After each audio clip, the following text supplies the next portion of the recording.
Hi, so glad that you could join us, Shalane. We are starting to record now.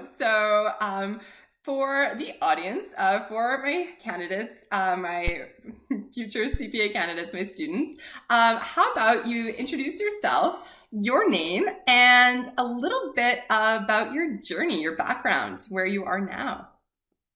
Cool. So my name is Shalane, or Shalane Hopkins, I guess in full. And I'm currently talking from New Zealand, which is a bit interesting because Sam and we met back in school when we were teenagers, really, like Yes. way back when. And yeah, since then, I guess my journey's kind of been evolving as I go. It's not something that I've ever planned and thought, one day I want to live in New Zealand or anything like that. When I left school, I intended to become a rec therapist. A recreation therapist is someone that helps people, if they have injuries or are learning to communicate or different things like that. And they do programs for people, whether they're young or old. And that was something I wanted to do.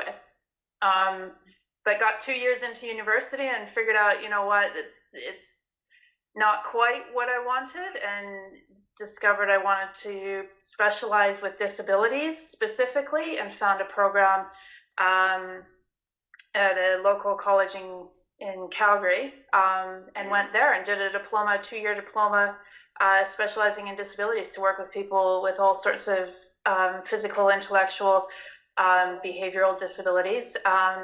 So, And thought, yeah, that's what I want to do.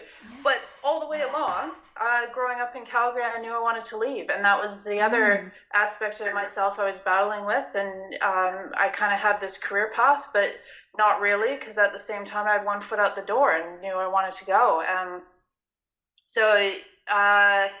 the time, thought Australia would be it, and decided that I would buy a one-way ticket to Australia, go there and travel, find the beach of my dreams, and live there in the sun all year round. And in the process of doing this, I decided on my way out of Canada, I would walk across British Columbia. So that's a whole other story, and it's very oh, random. And yes, I did do that. It Shalane, took me 7 years. I gotta Yeah, stop you there because I remember this is fabulous. This is so fabulous because all of a sudden we're like, holy crap! You met in Calgary. You guys were basically babies. yeah, We were like, I don't know. I'm just gonna say 10, 12 at least. Shalane, you were a yeah. badminton hustler. You were killing everybody. Like all genders on the badminton court, and we kind of got to grow up, I would say, through our awkward phases together, but I doubt that you ever had an awkward phase. I think you had an awkward foot at one time. Was it your foot, your Yes, ankle? I did Yes. break a leg. Yeah, you literally broke a leg. And Yeah. that's the only thing that could sideline you from badminton. So fast forward, and we go through high school. I don't say we lose touch, but it was definitely pre Facebook, but we stay in touch a little bit here and there. And I remember sitting, do you remember the Starbucks, kind of by like Glenmore Trail? And we used to go there. I think that was kind of close to where you were working and sort of where I was Yeah. working. And we'd sit at Starbucks and all of a sudden spend, I don't know, $7 and two coffees and talk for like Yeah. 3 hours. So Yeah. yeah, the fact that like we can, go, there's just some people in your life where you can go a large chunk of time, and then, pick up and have a conversation. Like this is the first time we're talking in like, I don't know, like 8 years? Like 9 years. 9 years? 9 years, yeah. So like I remember Yeah. leading up to you're like, I want to go to Australia. But wait, first, So far. I want to go from Calgary, or I guess it would be Banff if I'm spoiling it. Yeah. I went from Banff and I want to walk all the way to Vancouver and then I want to fly to Australia. So we're sitting in a coffee shop and I am like in awe. And I'm like, kudos girl, because you wanted to do it. I hope that I never, was a naysayer. Like I really hope that I was like, oh, neat. Oh, no. Yeah.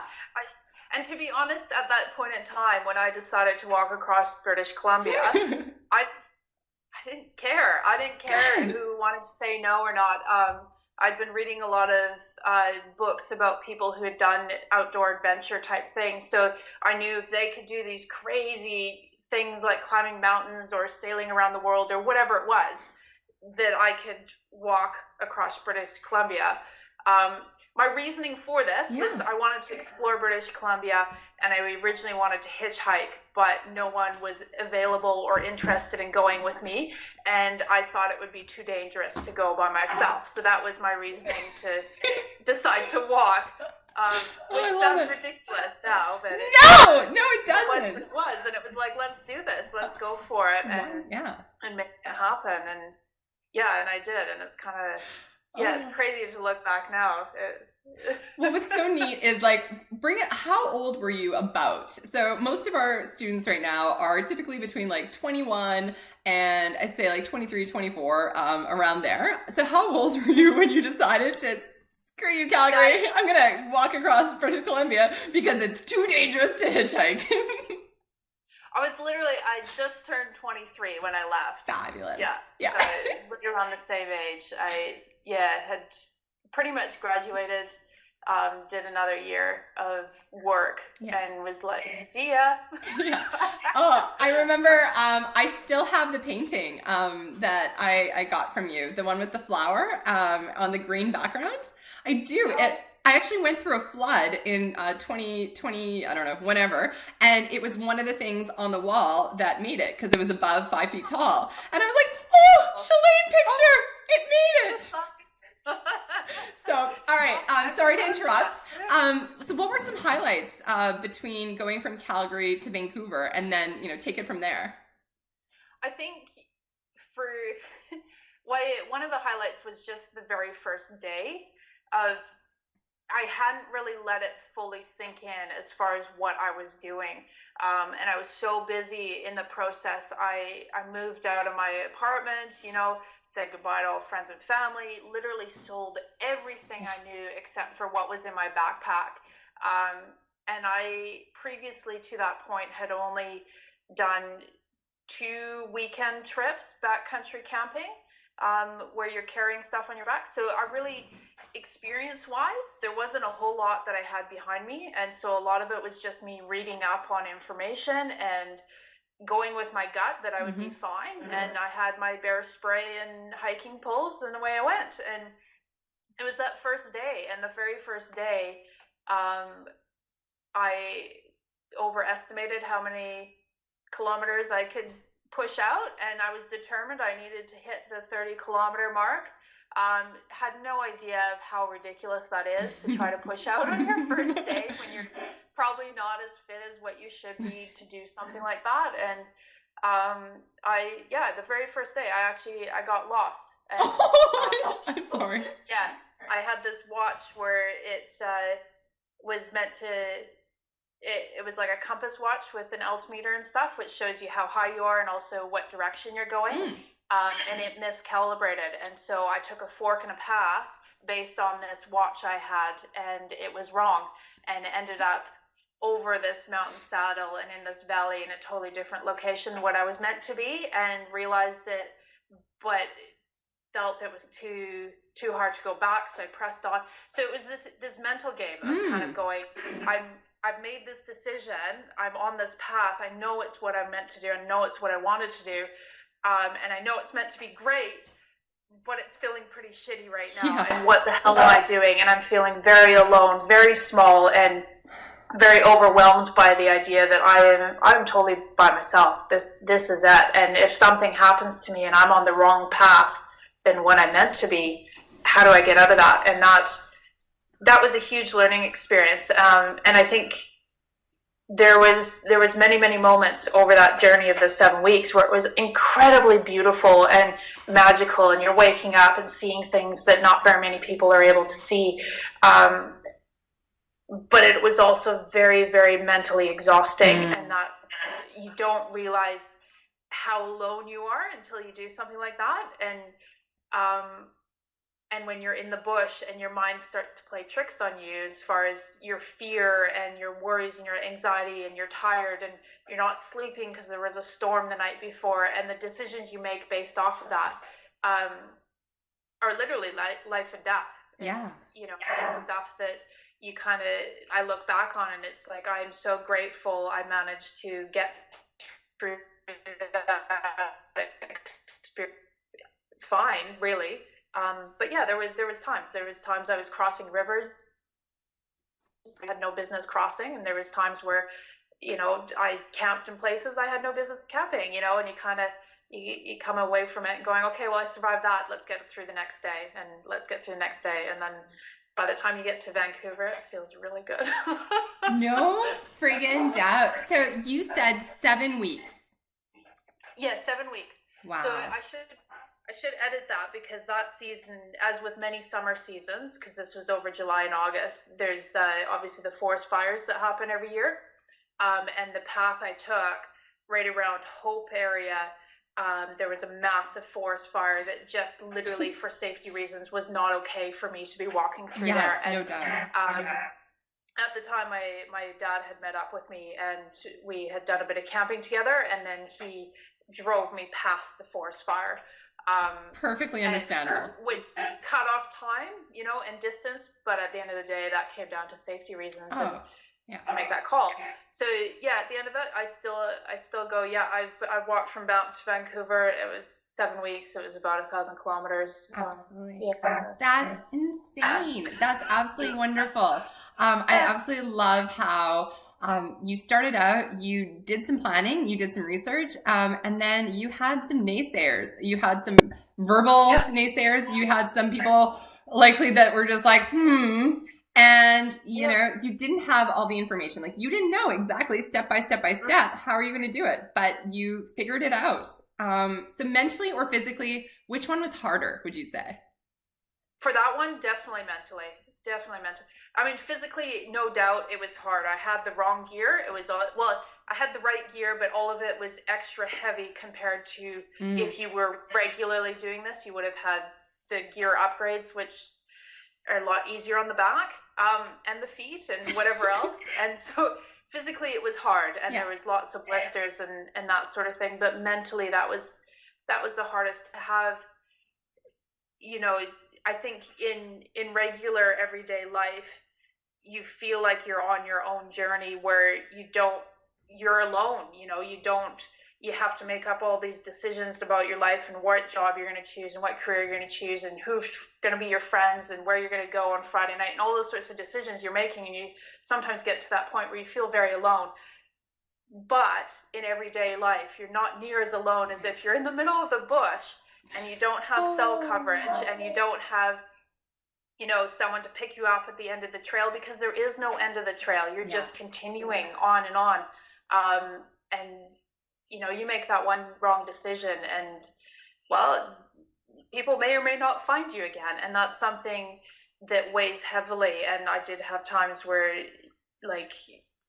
mental breakdown, I guess is the best way of describing it, where you're freaked out about bears coming and you're convinced that every sound in the bush is something out to get you, and that can play with your mind quite a bit. So I think we can all kind of relate. I know I can relate on a non-life or death circumstance, just to put it there. But sometimes we pile on and we find ourselves in a swirl where we're literally our own worst enemy. We're literally our own worst enemy. We can't get out of the swirl, and it's just about getting mentally tough and resetting and being like, okay, I've been here before. We're trying to pull on any strength, or if it's not our own strength, cool. Somebody has been here before and they made it through. So if they did it, I can do it. And that, honestly, that right there is exactly what's pulled me through so many scenarios in my life, is that whole perspective that if you open your eyes to the entire world and how many billions of people are in this planet, and you start to question yourself and go, in this scenario, what are the chances that someone else has been through exactly what I'm going through, or worse, and managed to get through the other side? Yeah. And I would say 99.9% of the time, you're going to be able to recognize that there is probably someone else out there that has been through the same thing. And that's something, when walking across British Columbia, I had to recognize that someone out there has walked this exact path that I'm on, and so if they could get through that path, and then there would be something on the other side, and I could do it too, and I think if you have that perspective, then a lot of your life's challenges start to look a little bit smaller and a little bit more manageable. Yeah. Absolutely. So you see Vancouver. What does that look like? What does that feel like? Like I can't wait for a proper bed. Yes. Yeah, it was a huge relief, and it was something when I got to Vancouver, I swore off, I'm not going to do anything like this ever again. No way. I was over it. I checked it off my list.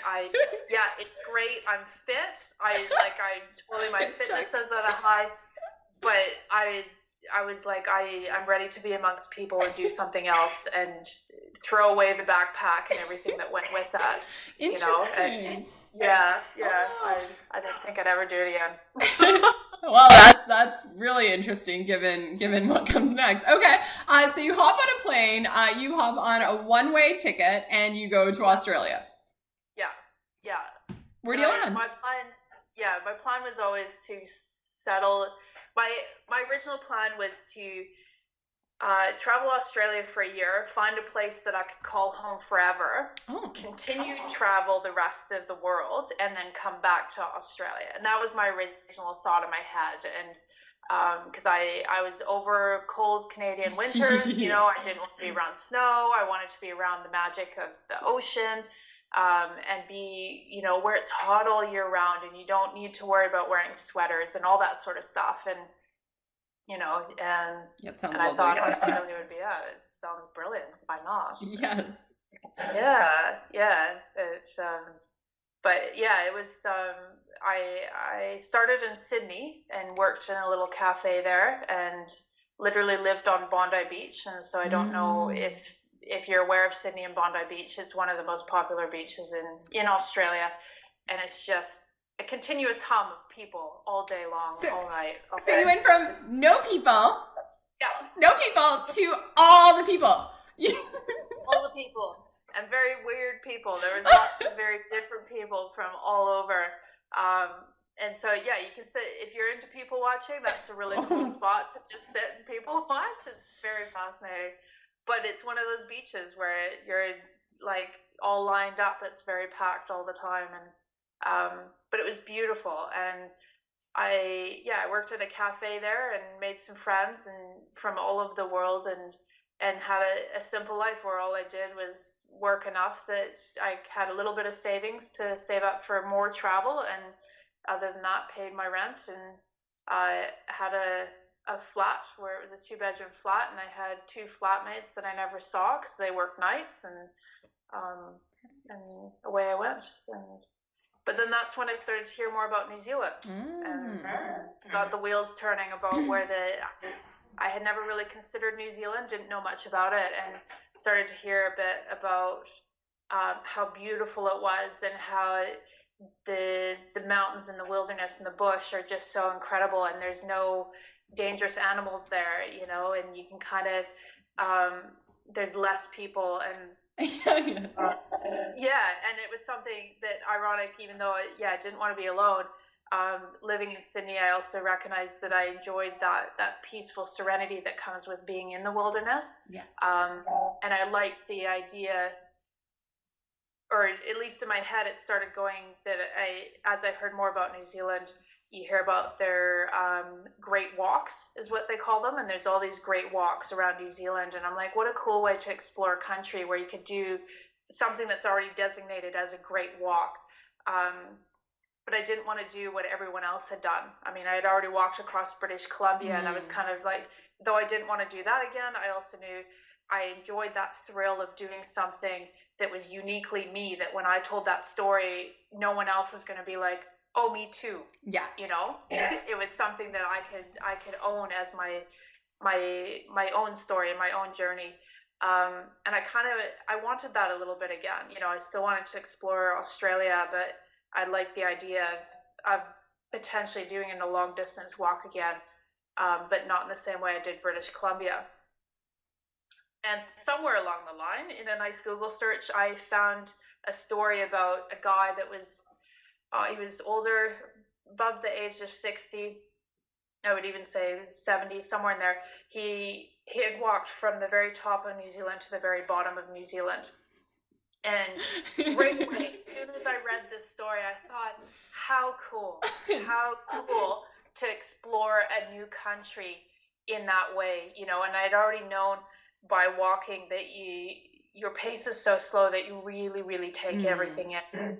Everyone you meet along the way is just this treasured experience of human connection, you know, and the beauty you see. You have time to stand there and take the photographs you want and just drink it in.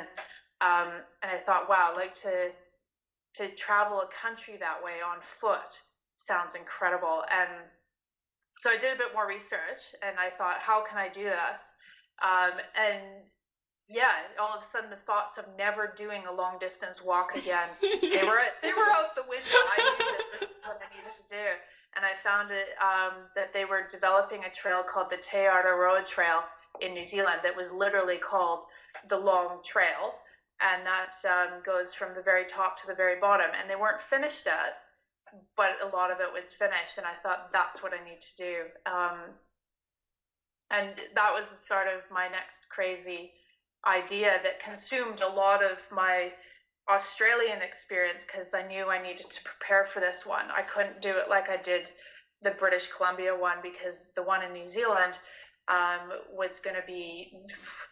Well, it was going to take me over 4 months to do, rather than 7 weeks. It's 3,000 kilometers. There's a lot of land you're covering. And I had to plan a minimum of 4 months up to 6 months to do it. So yeah, the logistics of doing that, you kind of go, okay, I'm going to a new country. I've got to do research on this country. I don't even know what it's about. I've never been there, not to mention everything else that went along with that. So I did travel Australia. I had a lot of friends that we traveled with and kind of did camper vanning. And I was going to say, Shalane, I was really hoping the camper van would come up, because I have the picture in my mind of you and I believe, was it Alex with the curly hair doing the camper van? Yes. And we didn't do the camper van. Okay. Yeah, I did do camper van with a couple other friends. Yeah. Okay. And then I feel like I remember peanut butter and jelly sandwiches. Am I off? Yeah. Yeah. So in Sydney, I met a girl from Germany, and Annika, and she and I decided to plan like a 5-week camper van trip around Australia, and we did. So we left Sydney and went all the way down south and explored Melbourne and down to Tasmania, and then we went right up through the middle, where you get the nice desert and all that. So Australian outback. Hold on. The middle, isn't that where you're not supposed to go and drive? Oh no, everyone does. Oh, okay. But it is, yeah. So it's like a main highway right out. But if you went off the main highway, you definitely want to be prepared for sleeping and living in the desert, because that's exactly what it is. It's very dry. I've never seen so much dirt and flies as well. That's what I remember. Flies and dirt. So okay. So take us back. You spent how long-ish in Sydney? About 5 months. 5 months? And then how many months were you in when you started thinking, I want to walk across New Zealand? 2. All right. I literally just arrived, and then love it. Somehow got it in my brain. So okay. So sorry. No, that's great. So then 5 months, 2 months in, you were like, this New Zealand thing, like, I'm on it.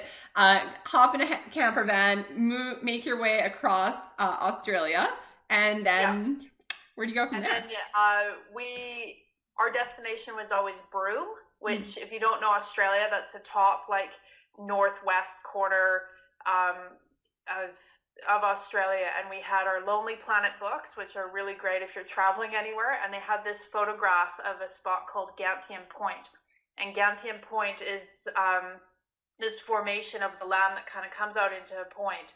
And it's this really rich, bright red rock dirt type thing. And it's just this really cool, unique color that I've never seen anywhere. And it contrasted with the ocean, which is this beautiful, brilliant turquoise sea. And it was just one of those that both me and Annika, we looked at it and we couldn't not go and see this. Like, this was just it.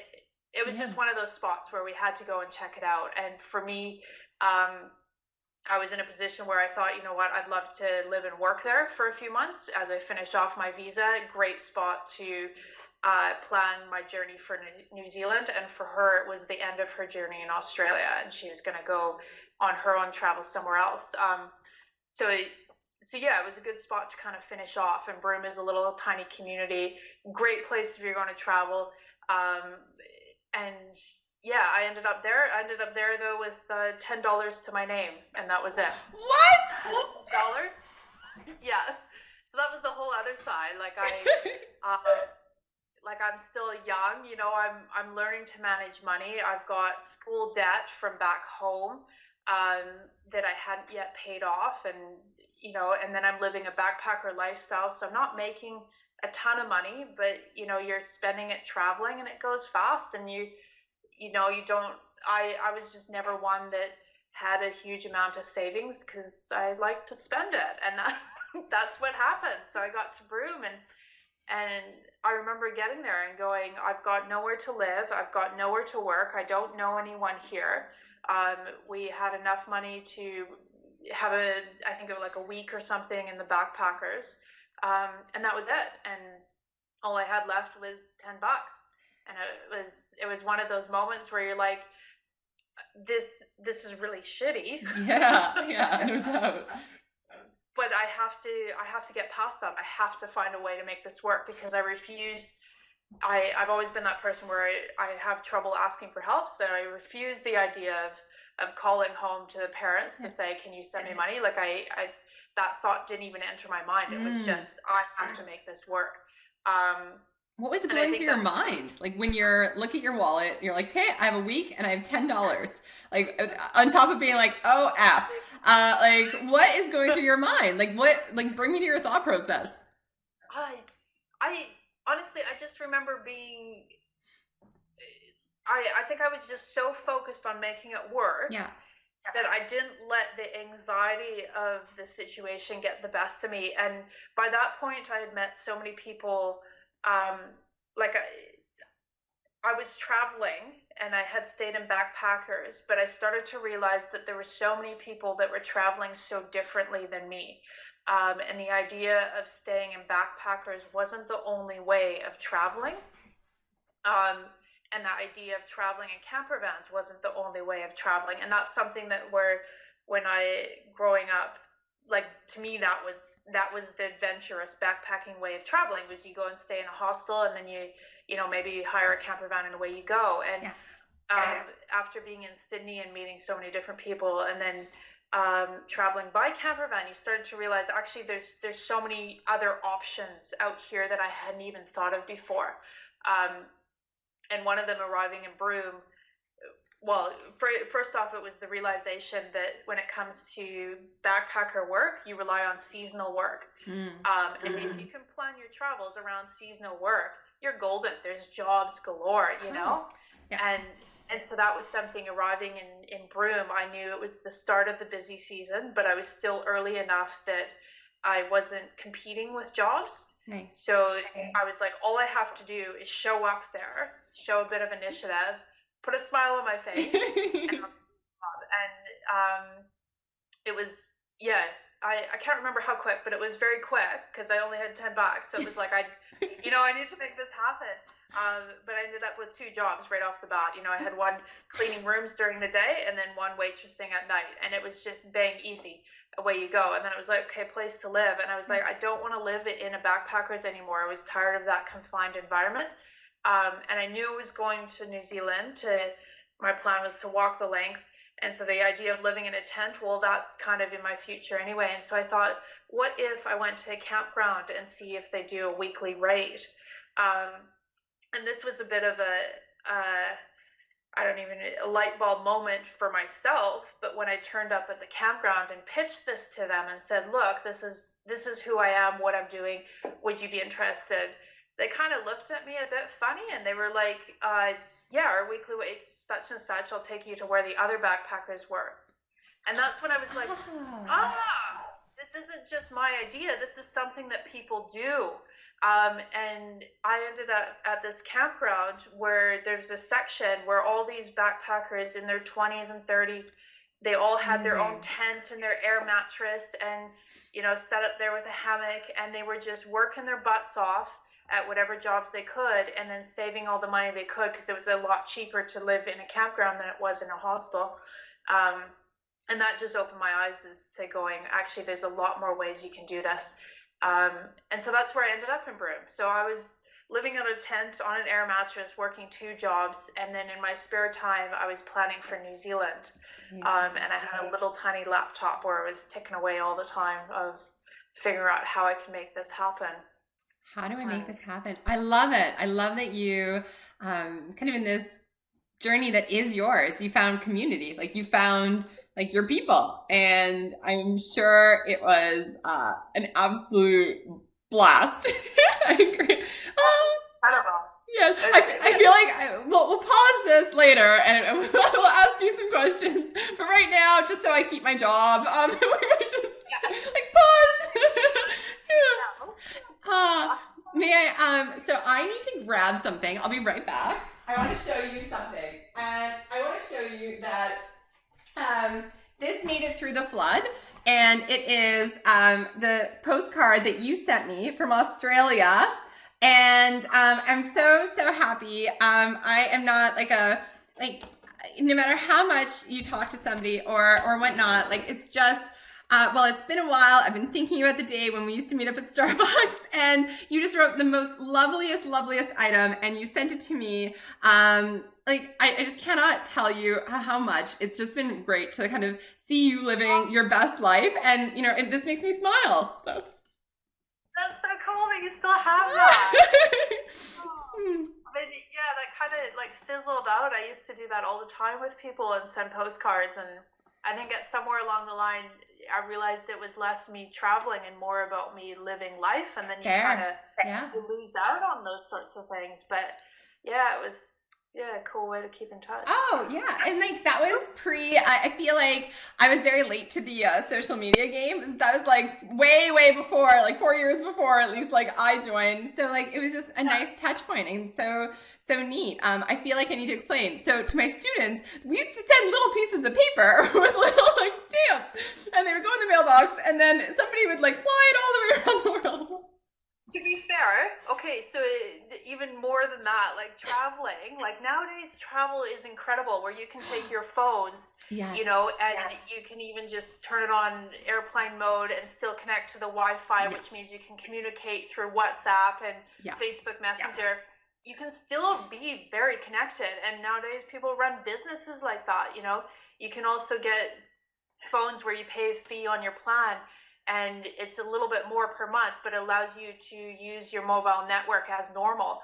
And then things like Skype, like this, and it's incredible how technology keeps us connected. But when I was backpacking with no money, before Broome, I didn't have a laptop. So Broome was when I got a laptop. I had a phone, but it was the old school phones that were not smartphones. Was it the Nokia? With the little... Oh, I love it. I don't even think it had the antenna, but it was cheap Nokia, but it was on a non-Australian network, so it was just for Australia. It wasn't for anywhere else.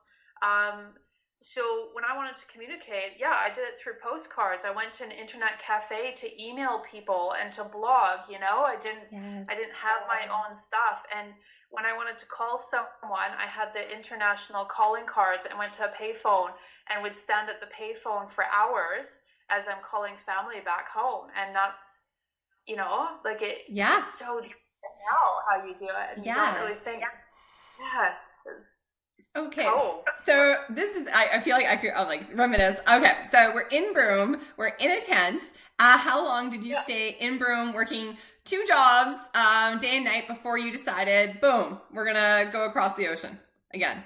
Well, the visa I had was a working holiday visa, and that's a great option for anyone that wants to travel, because you can get it when you're before you're 30, and you automatically get a year. Okay. So I had a year in Australia, and I wanted to use all that. So I arrived in September, decided I was going to leave in September, which for us in the Southern Hemisphere, that's spring. So when you're hitting spring, that's the perfect time to start walking New Zealand. So it made sense to leave then, go to New Zealand, and continue from there. It was Broome where I was there for about 5 months as well. So it was a decent chunk of time. And it was probably within the first few days that I met my friend Alex. And she's from England. And she's lovely. She's like a social butterfly. Whereas I was kind of more at that time, like, I've got my things to do. I'm very focused. I've got my planning. I've got my laptop, and everyone else would be out partying and having bonfires on the beach, and doing their dance at the club and whatever else. And I was busy typing away on my laptop to try to create a website and do my planning and the logistics. And it took Alex a couple days, and she was like, what are you doing? Like, you're in Broome, it's 30 degrees all day long, everyone's at the beach, or everyone's doing this or whatever, and why aren't you with us? And so I told her, I said, look, this is my plan. I'm planning to walk the length of New Zealand. At that point, I knew I needed better gear, and I didn't have enough money for it. So in a weird, selfish way, I decided I wanted to raise money for some sort of cause, because that would enable me to get sponsorship. Great. But it would also enable me to do the walk with a bit more of a purpose other than just walking. And so, so there was a lot to organize. There was a lot of people to contact. There was a lot of things to figure out. And so I was busy online for a lot of that. And so she heard what I was doing and why I was doing it. And her response wasn't like, oh, that's weird or anything like that. Her response was, can I come and with you? And I didn't know this chick, but she, her saying that, I knew she needed to come, because all along this journey, having done British Columbia on my own, and then having talked to people along the way in Australia about me doing New Zealand, most people, they're shocked, they're amazed, but no one has interest in doing it with you, So for someone to say, yeah, can I come with you? You kind of go, yeah, definitely, let's do this. So within a few, I would say within the first week of meeting each other, we started planning to do this together. And so there was a lot of figuring out. We had to do a bit of soul searching to make sure that we were both prepared with the idea that this could be disastrous for both of us. But also figure out if how I imagined doing the trail and my reasons for doing it aligned with her wanting to do it as well. Did she want to raise money? Did she want to do the whole thing in one go? Was she prepared to carry what she needed to carry? All that sort of stuff. So we had a lot of questions to figure out. But yeah, we got down to planning it together, and that's kind of changed everything, really. Yeah. Wow. So you're in Broome, and you're almost at the end of your year-long visa in Australia. Do you fly straight from Broome to where in New Zealand? So fly to Auckland. Okay.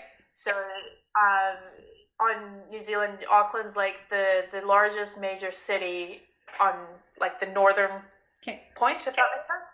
So it's, that was explained weird. So Auckland is the northernmost big city.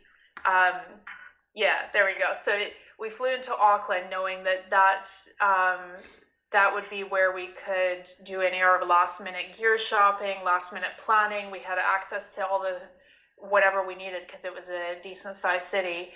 And then from there, we still had to go to the very northern part of New Zealand. But yeah, we spent a month living in Auckland. We found a backpackers, asked to camp on their front lawn. They said yes. We had 2 tents. We had one tent with all our gear and one tent where we slept in. And these are 2-man tents, by the way. They're not like big tents. They're really cozy 2-man tents. Oh, I love how you say 2-man tents because could you roll over without I think 2-man tents are usually like two people. I love it. You think like a sleeping mat or like a sleeping bag. Think of two of those side by side. That's how wide you have. And that started, so that was September 2010. And that started us living together in the same tent until we finished everything the beginning of April the following year. Wow. So we were like over 6 months together living in a 2-man tent. Amazing. So going from like, I'm going to walk this thing by myself to like, literally you could likely not get much closer to another human being for 6 months, but you had a good test run. Like you had a month on the front lawn of, of a hostel. Oh, sorry. You cut out there. Oh, sorry. Say that again. I said you had a good test run in the sense that you had a month, on the front lawn of a hostel. And so it was kind of good to kind of, I guess, calibrate. Yes, it was. And we planned in Auckland to also do a test run of our gear and go on like a small multi-day tramp. So that's the other thing. So in New Zealand, it's called tramping. It's not called hiking or backcountry camping. It's tramping. And that's something that we kind of snuffed at. We were like, why would you need a different name for that? But we chose to do a trail near Auckland that would take us 4 days to do. And that's when we realized that there's a reason they call it tramping. It's different. New Zealand it may not have dangerous animals. It may be incredibly beautiful, but the culture within New Zealand is very she'll be all right. And the whole idea being that they don't I don't know. It sounds weird to me, but yeah. So New Zealand culture is very she'll be all right. So the whole hiking culture is aligned with that, and that means how they build the trails are in such a way where they're not afraid of a little bit of mud that goes up to your knees. They're not afraid of having to bushwalk through vines and spiky plants or clamber along cliffs where in North America you'd probably have ropes, but in New Zealand they just kind of go, nah, it's fine. She'll be all right. She'll be all right. And so our test run of that really kind of, we were waking up to the fact that actually this is quite a bit different than what we anticipated. And yeah, it was good. It was very good. But it was also where I recognized for myself and my own personal journey that Alex wasn't as experienced as what I had in my head. And that was something I struggled with for a long part of our trail, of knowing what I went through in British Columbia and how every decision matters. And it can mean the difference between life and death. And then knowing that I'm doing this one with another person, of trying to trust them essentially with my life, of knowing that the decision she makes affects me very directly. And then recognizing that she doesn't have as much experience as what I thought she had. How do I still trust her? And that on a human level, I very much grappled with on my way through. So how did you deal with that? Like, what did you do beforehand, or were you just like, F it, I'll decide, I'll figure it out along the way. Like, I can only prepare so much. We just got to go for it. And I've been in situations where I didn't know how to handle it. So part of it's like, well, let's give her. And that's kind of how I've learned to be. Like, for me, I think, probably since my early 20s, I started to recognize that I have my own internal compass as far as telling me which way is right in my own life. And what choice I need to be making. It might be a very difficult choice. It might be a choice where I don't see the final outcome. It might be a choice that other people don't agree with. But if I listen to my gut or my internal compass, I know I can look back on my decisions and not regret them because I've done what's true to me. And walking the length of New Zealand with Alex was one of those decisions where I knew from the moment she asked me to go that that's what needed to happen and that I was meant to go with her, and that it didn't matter about my trustings. And that's easy to say looking back on it, because in the moment, I really struggled with that. And in the moment, I would say I was probably quite passive aggressive with her around that. So when it came to things like who holds the compass, who holds the maps, when you're looking at the maps and making a decision, who gets the final say as far as which direction you go, those sorts of things came up on a daily basis. And for me, it was very much, I tried to, I might hear her out, but I wasn't really listening to her. And so I would make decisions that I thought were right on the simple basis that I thought they were right, and she didn't have the experience. And so it's, when we walked the trail, it took us walking from the very top all the way down to Wellington, which is the bottom of the North Island, and we would have been about 3 months in for her to confront me with that and just kind of call me on it and say, look, we've come this far. If you can't trust me with the map now, when are you going to? And that kind of shook me out of it. And that's where I recognized, actually, you know what, I need to be better, and I need to step up and recognize that, how we started out is not how we are now. And I need to let go of some of my control issues. But you did. You did, right? Like you, you've had so many challenges along the way. And like, it's so funny because as you're talking, I'm hearing all the physical, and I'm here, like, and I'm thinking about it, and I'm like, oh my gosh, like sleeping and like walking, and like, it's piling up, and you say it with a smile. And then what really is coming through is that it was the mental stuff. It was the relationships. It was our relationship with ourselves, our relationship with constraints, time, money, like what the heck do we do? And then relationships with people. And I think that that's something that like we can all relate to on some level. And what's super duper scary is like when we reach a challenge and we're like, I don't know what to do. Nobody I know, I've never encountered this before. And so, in that moment when Alex confronted you, like what were your thoughts? Like what were you? Immediately I was defensive. Yeah. Because that's generally my instinct of how to react, that someone's confronting with me something that I don't want to hear, or that maybe I hadn't fully faced myself, or I feel like they're confronting me and that makes me a failure because they're criticizing something. So that's my own struggle. So immediately I was defensive. But she stood her ground, and I'm grateful for her that she did that, because it did help me to kind of take a deep breath and recognize she's right. And it doesn't make me a horrible person. It just means that I need to learn from that and change. And well, when you're climbing mountains and that sort of thing, it tends to work out a lot of those issues very quickly. So it's, you either have to let it go and move on, or you're gonna run into trouble. So you kind of No, it's just great. I love like all this, and I feel like I know it sounds cliche because we're recording this, but it's also like I'm like, oh my gosh, there's so many bits of the journey that like I wasn't necessarily aware of. Obviously, like I feel like I get like a bird's eye view, because what I remember is you're trekking along, and please correct me if I'm wrong because I have a horrible memory, but you and Alex are trekking along, and you are either at Christchurch or near Christchurch, and the horrible earthquakes happened. Is my recollection kind of? Yeah. So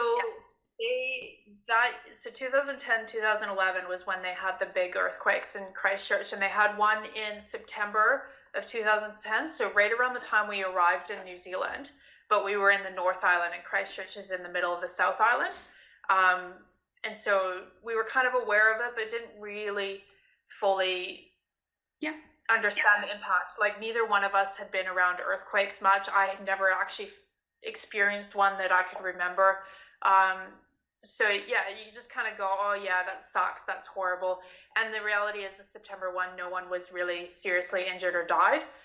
It was at a time of day where everyone, everyone was sleeping or something. So there wasn't a lot of damage or anything to worry about.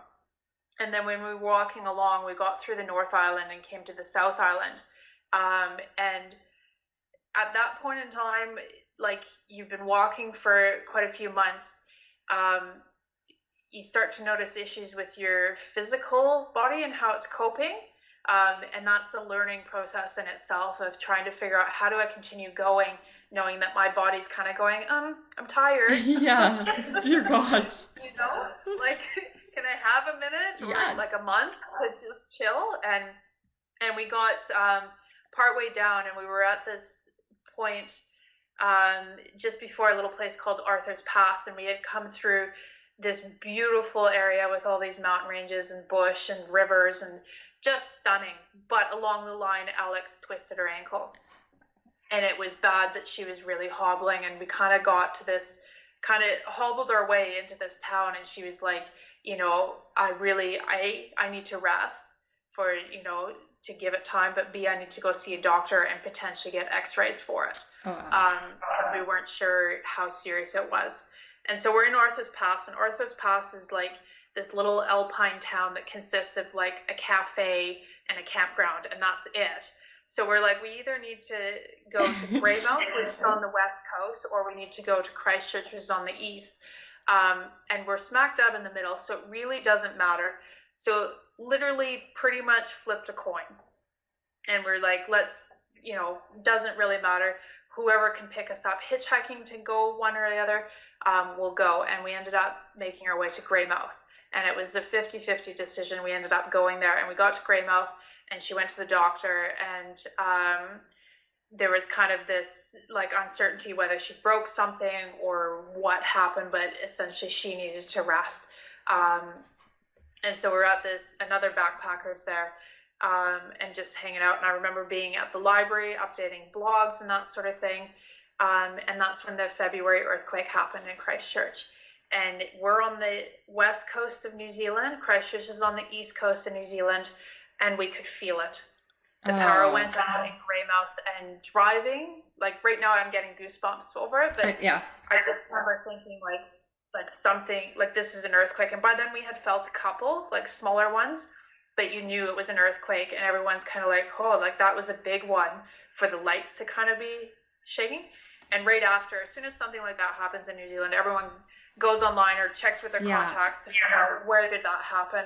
And as soon as people checked in, they recognized that happened in Christchurch, and that was a massive one.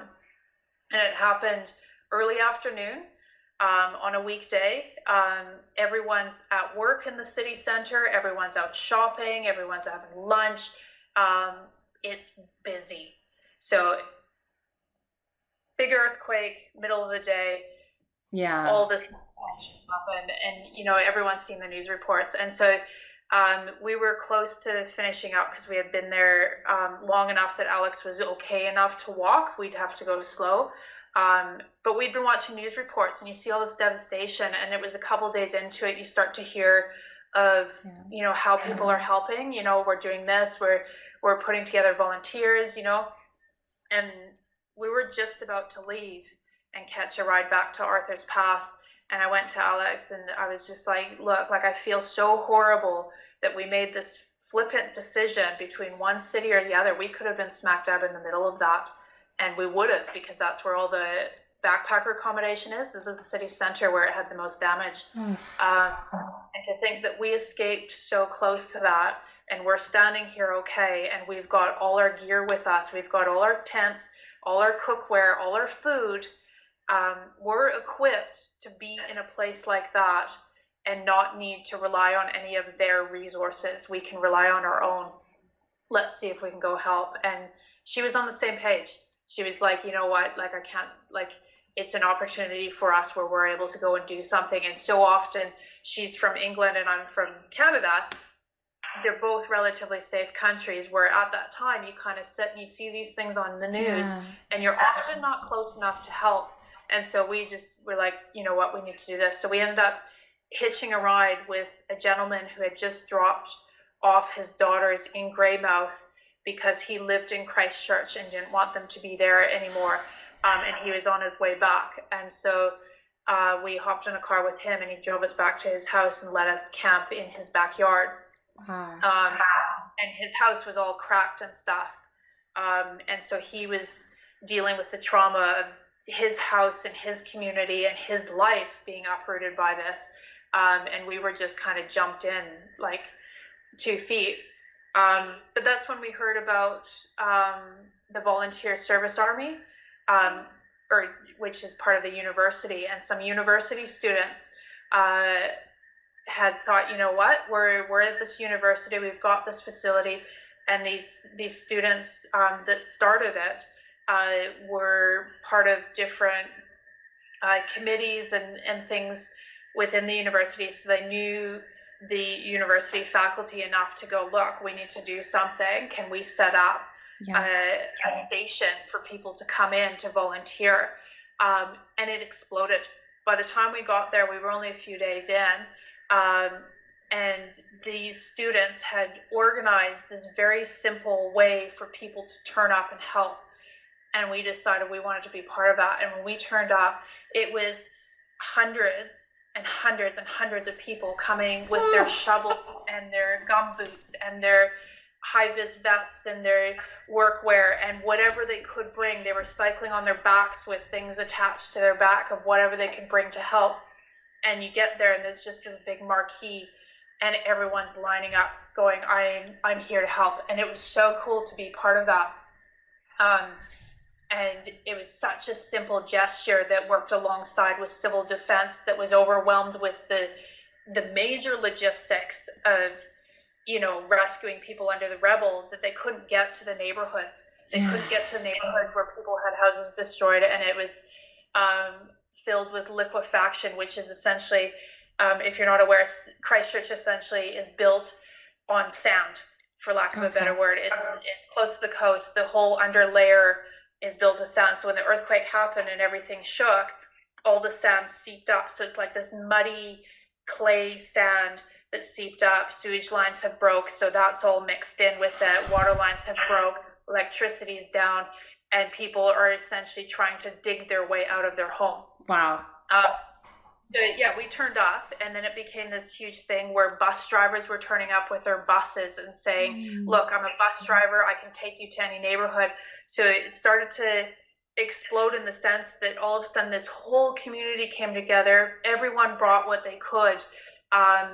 Pizza Hut's donating pizzas for the volunteers. You've got people bringing baked goods. You've got whatever you could. And every morning you'd file onto these buses. They'd essentially say, you're going to this neighborhood, here's your map. Civil defense would give you little cards to go door to door and say, here's information on where you can get water, here's information on where you can get food, here's your helpline, and just kind of go door to door and asking how we can help. And if you were part of a team that had shovels, you'd go door to door asking, what do you need digged out? And you'd spend the day digging liquefaction so they could get a vehicle out. So it was absolutely incredible. And you'd hear stories of people who that was their dream home. That's where they were inspired, and that's where they put all their money. And you look at the house and it's like just demolished. You walk down streets and they're just filled with liquefaction and water and sewage, and people haven't been able to leave their neighborhood. You go down other streets and they're just deserted like a ghost town, and there's big red X's on the buildings to not go in. And it was a very humbling experience to be a part of, and yet such a unique way of experiencing Christchurch for the first time. Like I'd never experienced Christchurch, and so the first time of seeing it was so much devastation, but also so much hope of the community coming together. It was just very it changes you in a way. Absolutely. Wow. Okay, so how long did you spend there, and how did you make it back to the trail? It was about 3 weeks there. Wow. Okay. And within the first week, we recognized the man we had come in with was dealing with so much trauma of his own that we needed to step away from that. Yeah. So we ended up connecting with the organizers of the Volunteer Student Army and found, ironically enough, a student house that they welcomed us to camp on their yard. So we got to really get a little bit more of an inside look at how they were running the whole thing. But it also enabled us that when we were spending all day with these traumatized people, we could come back and be amongst these students where it wasn't as affected. Yeah. And so they ended up driving us to the main highway where we could hitch our way back to Arthur's Pass and get back on the trail. And Holy crap. Okay. So, because I'm taking so much of your time. So we're at the trail. Okay, we hitched back. We're on the trail. How much longer for you and Alex? Did you make it to the end? Like, I don't know. I'm in suspense. I'm assuming you did because who the F would try to stop Shalane? But like, you never know. So Yeah. So we essentially, we made it to the end. The South Island, we found in a lot of ways easier than the North Island. So if anyone's been to New Zealand, the North Island, it's a lot more populated. It's probably got about, I would say close to 3/4 of the entire population of New Zealand is in the North Island. okay. And so when you get to the South Island, it's a lot more sparsely populated. There's a lot more bush and wilderness to explore. So we managed to get through the South Island a lot quicker, where you'd spend, a week from one road, pop in the bush, go the week through the bush, and then pop out the other end, you're out of town, you stock up on food, and you go back in the bush. So it was a lot more continuous, and we were a lot more fitter. We kind of knew how it worked. So we were cranking out the kilometers by the end. Finished. We were in Christchurch in February when that all happened, got back on the trail beginning of March, and by the beginning of April, we were done. So it's that last section, we were just flying along the trail, and there were still ups and downs, but we had worked out our systems as far as what gear to have, how to pack up, how to set up, how to walk together, how to relate to each other, all that sort of stuff. We'd worked out so much of that it was just a matter of just doing it. And the challenges we faced on that last part was more our bodies failing us and our bank accounts looking very, very grim. No doubt. But you're like, I've been here before. I have more than $10. That's about it. Oh. Right before we had got to Christchurch, the one place we had stopped to stock up was Hanmer Springs, and that Hanmer Springs is another small alpine town, but it's got about 1,000 people that live there regularly, and the rest is tourism. And both of us thought, when we finish the trail, we still have our work visas in New Zealand, let's go to Hanmer Springs and hang out there and save money for whatever's next. So once we finished Christchurch and kept walking, we were in contact with places there to find what we could of accommodation and jobs, so that when we finished and had no money, we knew we had somewhere to go. So I finished the trail having a place at a forestry campground and work for my accommodation for no pay. And then Alex had found a place where she had a job, but then she was looking for accommodation. So we kind of like one or the other. But we finished on April 3rd of 2011, and that was quite an incredible feeling to finish that. So this is awesome, because those are some like super duper big chunks. So if we fast forward a little bit, because you're still in New Zealand. So you walked across BC, you drove across Australia, then you went north to south, and then a bit more up, and you're in New Zealand, and that's 2011, and we're sitting here in 2019, and you have done so much since then. So if we were to kind of list a few, the things I want to highlight is you wrote a damn book. Like, you are a published author. Like, that is effing amazing. You started a company, then you bought another company. Dear gosh, like, what else, and what, like, how and what and which came first? So I believe the book came first. What year was that? That was after we finished the trail. But before that, like when I was planning, something I always knew is by walking this trail, I wanted to write a book just to commemorate what I had done, because I knew it was something I'd always want to remember, and I'd want to share it with friends and family. And if it was at a point where people want to buy it, great, that's fine. But primarily it was more or less for me just to write a book. So the following year, when I'd finished the trail, that was my mission. And by June 2012, I had it published. And it was self-published. So I didn't go through the normal publication channels. Listen, you are a published author. I have no care in the world.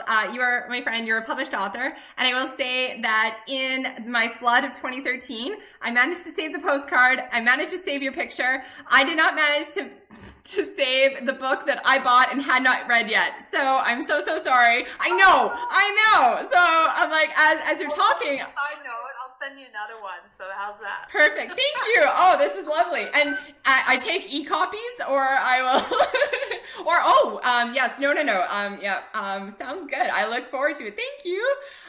Okay. So then the book, the commemorating, and what I love is like, Shalane, along this way, like, who did you drive across Australia for? Who did you walk across BC for? Who did you walk across New Zealand for? Who did you go to?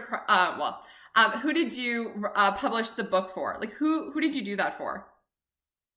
It was for me. Like, yeah. It sounds selfish, but at the end of the day, somewhere along the line,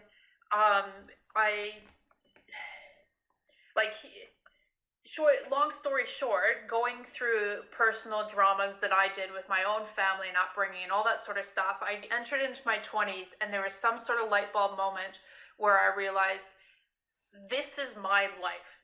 This is no one else's life but mine. And at the end of the day, it doesn't matter what I choose to do in my life. There will always be someone that's close to me that probably doubts me or disagrees with me or will actively try to stop me. And I have to remember that I need to take responsibility for my own choices and the decisions I make that direct the journey of my life. And if I'm not happy with those decisions, then what's the point?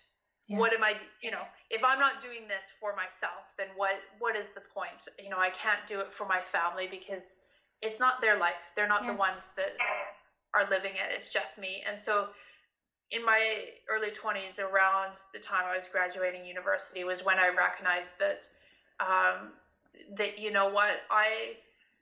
I need to explore these dreams, and I need to explore who I am and my passions and what drives me and things that I have in my head that sound crazy, but I know without a doubt somewhere in me that it can be done, and that, why not?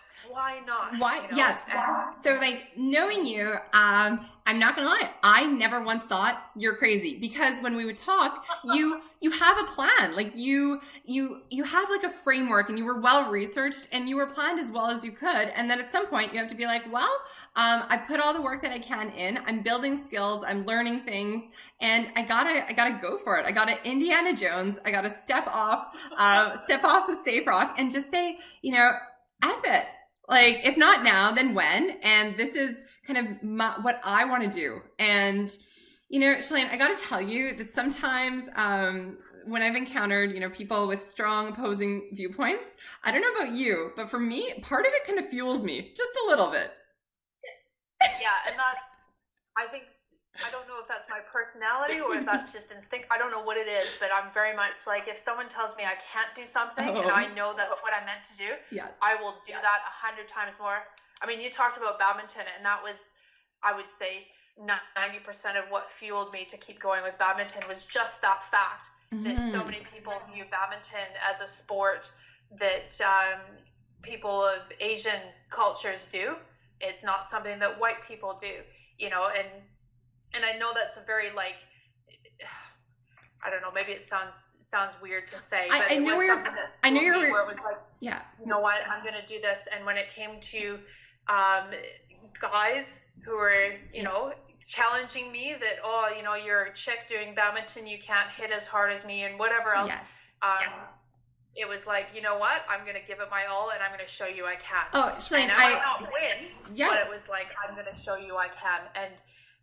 And that was what fueled me a lot with things like badminton, and it was what fueled me a lot with things like British Columbia, where it was like, you know what, you look at me and you go, oh, that's crazy, or you're a single woman, how can you do that? Or, and for me, it irritates me that people and I know it's natural, it's part of human things, and there's things I do that are like that, but it irritates me when I come across that against myself, where they're putting, other people around me are putting limitations on me on the basis that has nothing to do with what it is I'm trying to achieve. Absolutely. Absolutely. So that's a lot what fuels me, really. Yeah. No, I love it. So just one second. All right, so Shalane, we have talked about your awesome book publishing, and I want to hear a little bit about your business. So what is your business name, and how did this come to be? So right now I've got a business called Clover and Clay, and it's something I guess I'll tell you what it is first. So it's I create natural body care products that you can fully customize. So the idea being that every one of us is unique as individuals. And I think even within the natural body care industry, there's still ingredients that people have trouble connecting with. And that's whether they have a reaction to them, or they don't like the smell of them, or they don't like the feel of it, or whatever it is. And it could be something as simple as coconut oil being in the product. And if you have coconut oil in the product, you can't use that product. And therefore, all of these products you cannot use because that has coconut oil. So I created a business where it'll have a simple product like deodorant, where commonly there is coconut oil, but you can actually fully customize it, so you can choose which ingredients work for you. And I've created the formulas so that no matter what ingredients you're choosing, it's still going to be an effective product. And this idea came to be shortly after I got New Zealand residency here and went through the immigration process, and I could live and work anywhere in New Zealand. I didn't have to worry about immigration having ties to a certain location or a certain job. And by that point, I had realized I really wanted to work for myself. Yeah. And I wanted to create something that hadn't been created before, and do that from scratch and build it up to a point where I could be successful working on myself and essentially be an entrepreneur. And my first thought around that was to be an artist. I've always been a creative person. I've always enjoyed the arts. And one of my passions is jewelry making with seed beads. And so I thought, I'm going to quit my job and be an artist and make jewelry full time. And in doing so, anyone that's tried to do something like that realizes very quickly there's not a whole lot of money that comes in, and there's a whole lot of money that goes out. And so I thought, you know what, to cut costs and save a little bit more for food, I'm going to make my own body care products and get into making my own deodorant. And that's where the idea started, was while I was making this jewelry, and I started making my own deodorant, and I realized, A, I had so much fun with that, but B, when I shared it with friends and said, oh, you should try it, a lot of my friends went, oh, I don't like it because of, and they listed some reason, and it would be around how it feels or how it smells or a certain ingredient that doesn't agree with their skin because their skin's sensitive. And I thought, you know what, that's a bit of a shame that you can make something that is effective, but it eliminates so much of the population just simply because of the ingredients that are chosen. And so I started developing an idea of, you know what, we customize so much else in our life. You know, you can go and get beautiful clothes that are customized. You can, you know, even when you do something as simple as ordering a computer from Apple, you're customizing, you know, how much I can't even think of the words, but how much memory you want, how much speed you want, all that sort of stuff, you're customizing all the way through.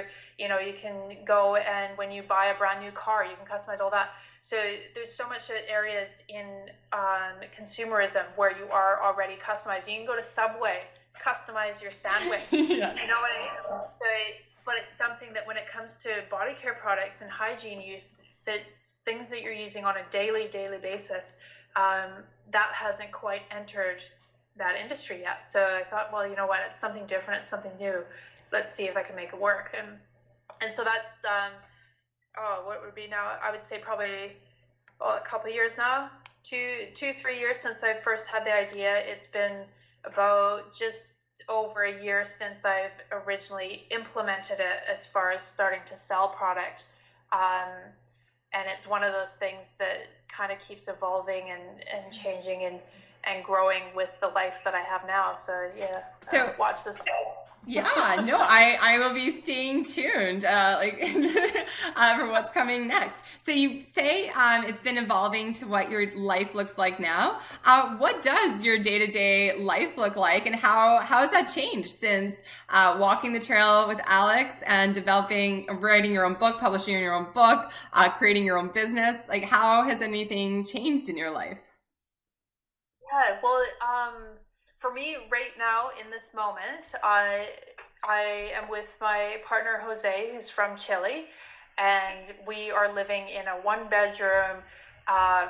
It's not really a flat or cottage, but it's this really, really tiny accommodation that's quite close to Mount Cook, and we're working at a luxury retreat where we're helping with their own development of their business and working alongside there until we go to our next location where we will be dairy farming.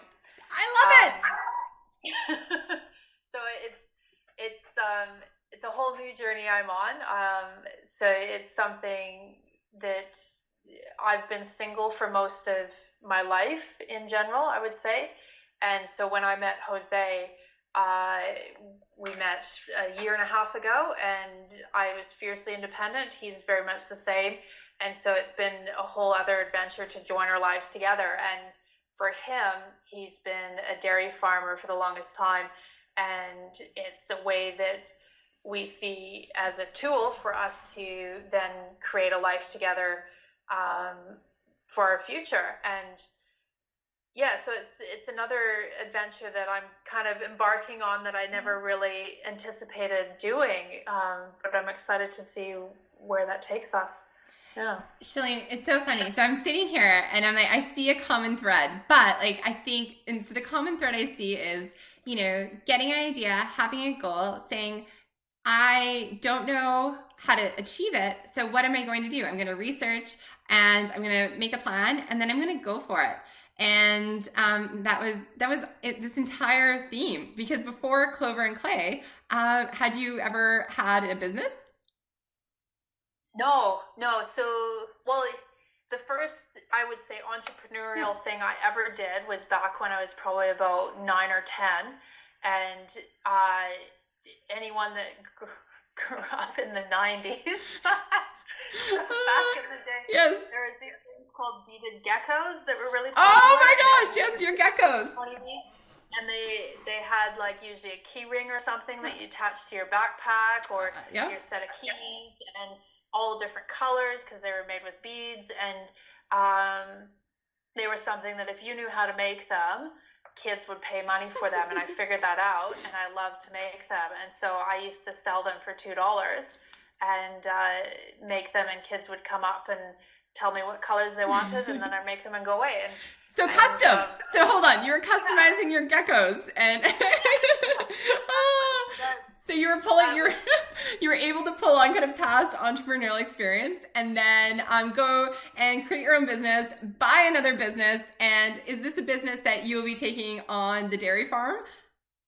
Yes. Yeah. So I definitely want to continue it, and that's something that's been, I don't know, I think it's something that's evolving day after day, because when I started it, it was before I met Jose. So there was just me, and I was thinking, you know what, I'm going to settle down, create this business, create it quite successfully. And my plan was to live in Nelson, New Zealand, which is a really cool creative community on the coastline of the South Island.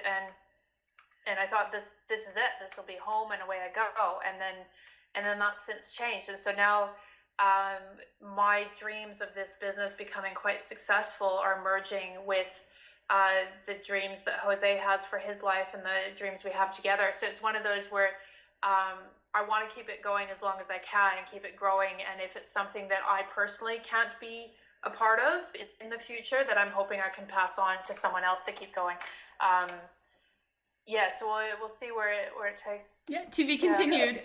All right, so my last question is, and to provide you with some framework. So my students, they are going to be graduating soon, and many of them have spent the first, basically since September, with wild and crazy me. I love accounting. They get to hear about the language of business through the lens of story. I get comments like, "Wow, she's really happy for 8:30 in the morning," and I also get comments like, "She's a bit too much for 8:30 in the morning." And it's all good. So they've been a long ride. I've had a pleasure of getting to know these really, really awesome individuals. Everybody's so unique. So my last question to you kind of builds off of something I asked them about a month or two in. And I asked them, what is your definition of success? And then I asked them what advice they would give to somebody looking to achieve their definition of success. So I'm going to throw that on you. Shalane, Ms. Hopkins, business owner, walker of many countries and provinces, and traveler extraordinaire, published author. Ms. Hopkins, what is your definition of success, and what advice would you give to somebody who wants to attain their definition? I think that's a really great question.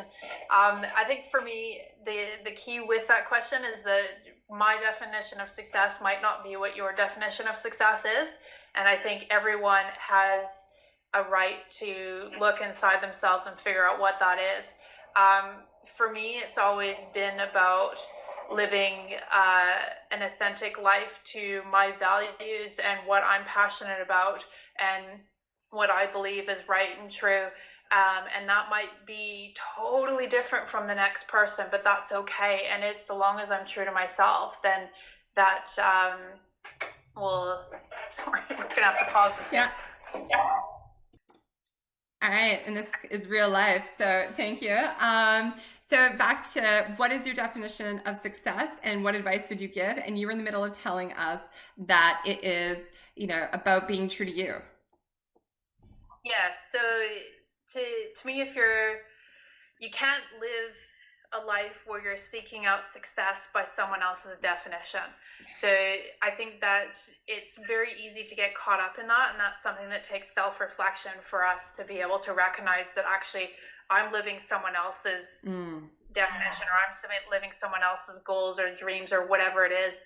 And if you're able to recognize what it is that makes you an authentic person and what it is that makes you you, and then expand on that to reach your full potential as best as you're able to do, that's where you're able to create success in your life. And to me, that's not just about money, and it's not just about relationships. It's not just about your higher education or anything like that. It's looking at your life on a whole picture. And I think a lot of people get caught up in mistaking success for the amount of money you make, for example, or the title you have in your career. And that doesn't necessarily make you successful, because a lot of people like that, they might have a lot of money, but their health isn't good, or they've lost all their family and friends because they've been seeking this money so much. And I think, to me, to truly have success in your life, it's about creating a lifestyle where it's full and abundant, and you wake up every day where you're proud of who you are, and you're proud of what you've created in your life. And I don't think there's ever a point where that journey finishes either. Like, I don't think there's a point where you can tick success off your list and go, okay, I'm done. Yeah. I think it is something that evolves. It is something that when you finish university, you might have ideas of the career path you have, and you might get 5 or 10 years down the track, or even 6 months down the track, and realize, actually, you know what? I've got a different journey I need to be on. I need to choose something totally different, and that's okay. I don't think in this day and age, I think there's so many different options of how you can live your life. I don't think people should constrain themselves to just one path. Yeah, no, I love it. No, that's absolutely perfect. It's actually really great. One of the reasons, in seeing my students and their feedback, I was actually amazed. Out of 81 responses, zero said money was their definition of success. It was insane. So that's why I really thought that, because I started really thinking, and I was like, who do I think as being the most successful person I know? And I was like, Shalane, because you are your authentic self. Like what is your tagline again that you have? Because I love it. The be true, be you. Be true, yeah. Be you. And you embody this. And people might say, oh, Shalane and her crazy adventures, or who knows, right? Who knows what haters gonna hate? But I look at you and I'm like, that's not insane. Like, there's a common thread, and the common thread is you living your authentic life. And that's why I really thought, not only who is somebody that inspires me to be my authentic person and to own it.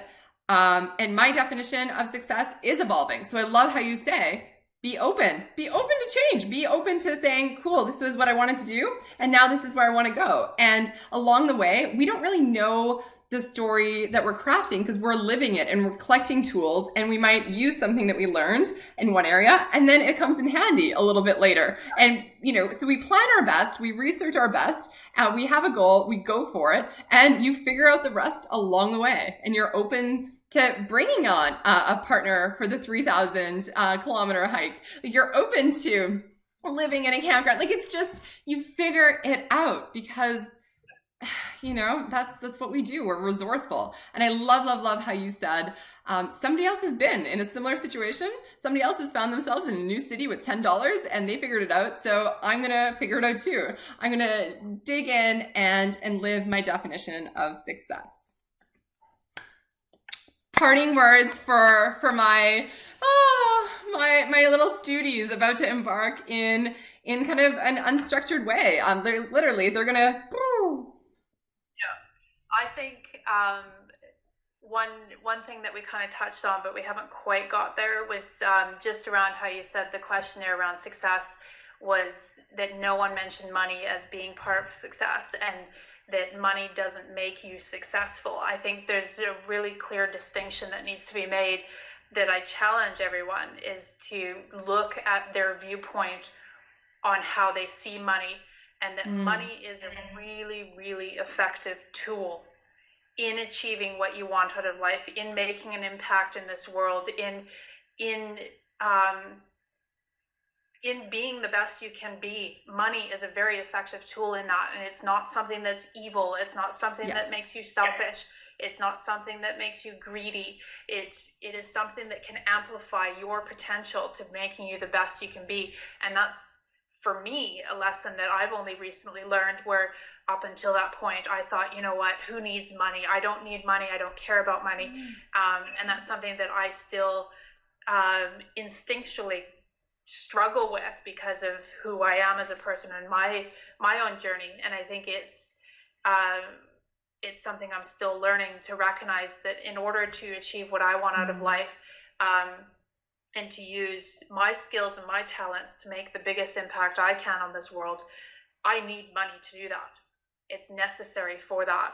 And so I think though money should not be your single most definition of success, it is still part of that. Yeah. And I think we need that to not be afraid of it. Yeah. No, I love that. I love it that you said it and framed it and explained it very, very well, that it's not the goal, but it's a tool to help you achieve a goal. And the more tools and how we use our tools, it can help. I love the word amplify. Like, I just love it. If it helps, there's a metaphor that I just recently realized about that and I'm sure I've heard it from somewhere, but I can't remember. It was, if you think of money like a tool in your toolbox, in the same way you do a hammer in your toolbox, a hammer can be a weapon that can be a very, very dangerous weapon that you can use to destroy many people's lives, whether you're talking about vandalism or even harming another human being. But it is not something that you shut away in your toolbox and don't use because it could be a weapon. It is something that you use to build houses. You wouldn't go and build a house with a rock if you've got a hammer in your toolbox. You know what I mean? And it's the same way with money. Like, it's money that, yes, you can use money to be selfish and greedy and cause a lot of destruction within the world. but that doesn't mean that we should shut money away in our toolbox and ignore it and pretend that it's not useful for us, or that, you know, we shun it away and go, oh, we're going to do life without money. You know, you actually, it'd be stupid, really. Yeah, be short-sighted. I like it to try to build your house with a rock when you have a hammer nearby, or you could go grab a hammer, or you could make strategic choices. So for this recording, I just want to say thank you so much, Ms. Hopkins, owner of Clover and Clay, published author, mountaineer, and just amazing human being, and somebody who embodies what I strive to achieve in my definition of success, and just owning oneself. So thank you for taking the time for sharing this with my students.